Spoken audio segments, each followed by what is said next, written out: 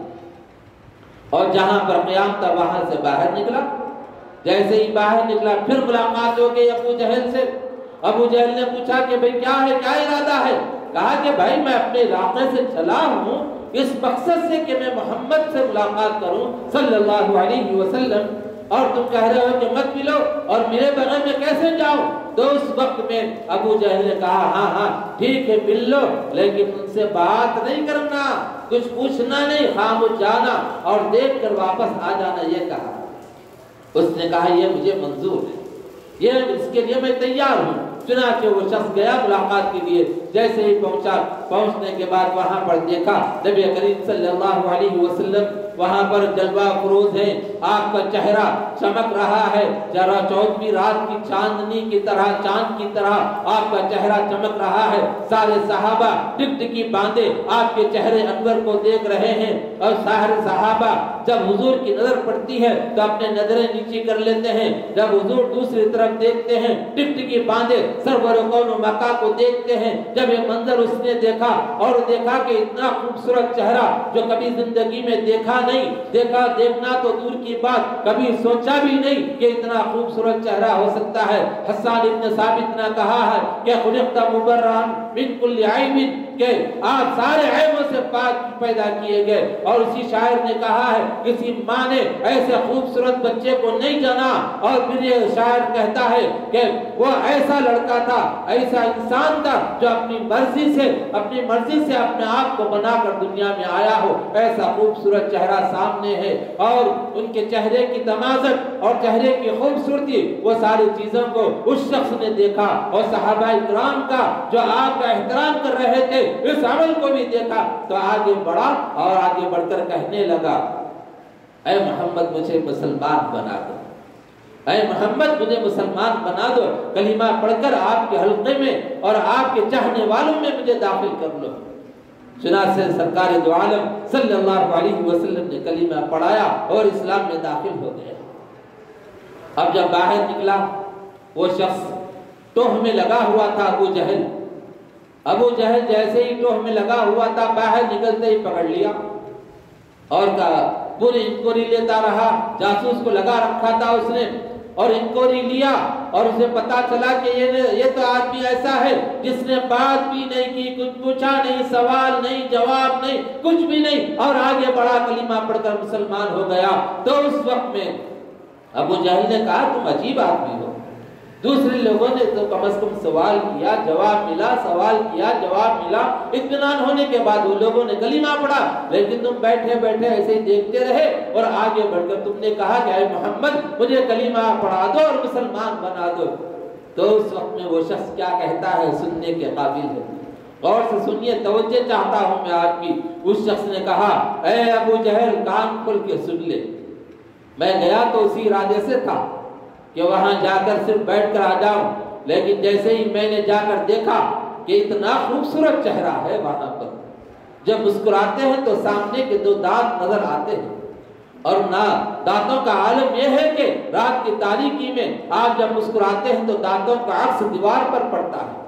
اور اندھیرا کمرہ ہے، اور اندھیرے کمرے میں جاتے ہیں تو اس کے اندر آپ کے چہرے انور کی وجہ سے روشنی پھیلتی ہے۔ یہ چہرے کو میں نے دیکھا تو دل نے میری اندر سے گواہی دی کہ اے شخص اتنا اچھا خوبصورت چہرے والا جھوٹا نہیں ہو سکتا۔ جب میرے دل نے گواہی دی تو میں آگے بڑھا اور کلمہ پڑھ کر مسلمان ہو گیا۔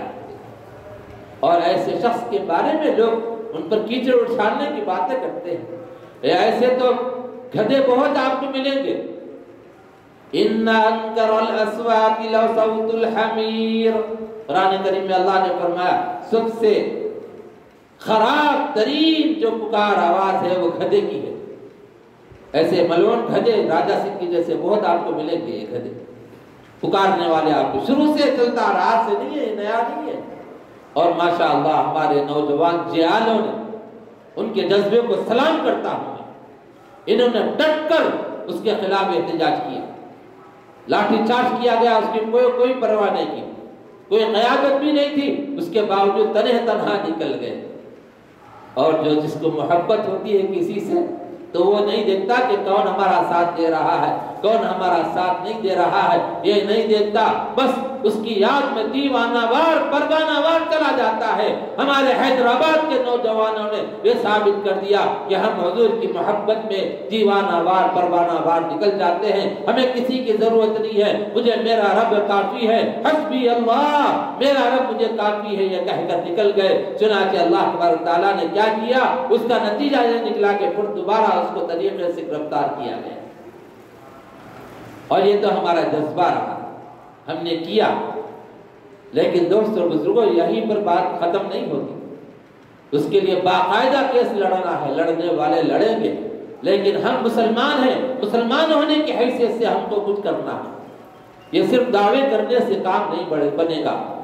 اور آپ کے طریقے کے مطابق زندگی گزارنے کی کوشش کرنا ہے۔ محبت کے دعوے تو اپنی جگہ ہے، آپ سے محبت ایمان کا جز ہے، بغیر محبت کے آپ کے طریقے پہ انسان نہیں چل سکتا، مسلمان نہیں چل سکتا، تو آپ سے محبت تو ہونا ایمان کا جز ہے، لیکن یہ بھی یاد رکھو دوست اور بزرگوں، آپ کے طریقے پر چلنا یہ عین ایمان ہے،